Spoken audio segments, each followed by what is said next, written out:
तर बैठकीला हजर असलेल्या राष्ट्रवादीच्या नेत्यांशी चर्चा केली आमचे प्रतिनिधी रामराजे शिंदे यांनी।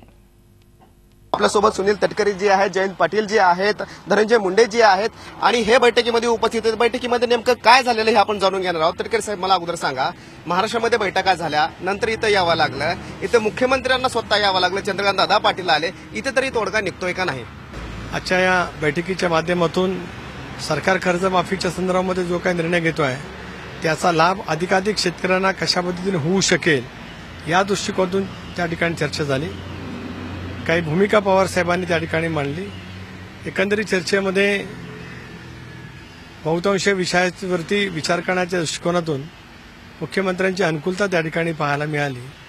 त्यामुळे भविष्याच्या कालावधीमध्ये जो काही निर्णय राज्य सरकारच्या वतीने त्या ठिकाणी होईल त्यामध्ये आम्ही केलेल्या सूचनांना त्या ठिकाणी मोठ्या प्रमाणावरती मान्य केल्याचं पाहायला मिळेल असं एकंदरीत आजच्या चर्चेच्या माध्यमातून वाटतं आहे। आज सरकार योग्य भविष्यात आम्ही करू कर्जमाफी असं म्हणणारं सरकार आज चर्चा करते आणि आज ज्या सूचना, अनेक सूचना, मौलिक सूचना झाल्या, त्या सूचनांनी महाराष्ट्राची तिजोरी शाबूत राहील, परंतु त्याचबरोबर कष्टकरी महाराष्ट्रातल्या शेतकऱ्याला चांगला दिलासा मिळेल अशा चांगल्या सूचना केल्या। आता ऐकायचं, मान्य किती करायचं काय नाही हा सरकारचा भाग आहे, पण राष्ट्रवादीकडून काही मूलभूत महत्वाच्या आणि महाराष्ट्रातल्या सगळ्या भागातल्या शेतकऱ्याला न्याय देणाऱ्याच भूमिका मांडण्याचा प्रयत्न आदरणीय पवार साहेबांनी आणि सर्वांनी केला। महाराष्ट्रातल्या सर्व शेतकऱ्यांना या कर्जमाफीचा फायदा व्हावा या उद्देशाने ज्या काही सूचना आदरणीय पवार साहेबांनी दिलेल्या आहेत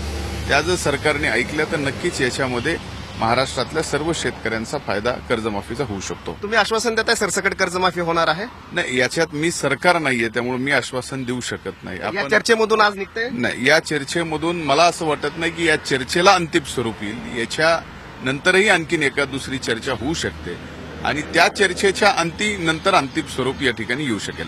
सुरुवातीला मुख्यमंत्री असेल किंवा सरकार म्हणत होते की आम्ही राजकीय पक्षाशी चर्चा करणार नाही, शेतकरीच्या संघटनेशी चर्चा करू, सुकन्या समितीशी चर्चा करू। मात्र आता युटर्न घ्यावा लागलेला आहे, सर्व राजकीय पक्षाशी आणि त्यांच्या नेत्याशी चर्चा करावी लागत आहेत। काय वाटतंय, सरकार बॅकफूटवर गेले? नाही, मला असं वाटतं की सरकार बॅकफूटवर नाही, तर या महाराष्ट्रातल्या सर्वात मोठ्या कर्जमाफीच्या निर्णयाच्या बाबतीमध्ये सर्वसंमती करण्याचा प्रयत्न जर करत असेल आणि हे शहाणपण जर उशिरा आलं असेल तर ते शहाणपण उशिरा का आलं असं म्हणता येत नाही।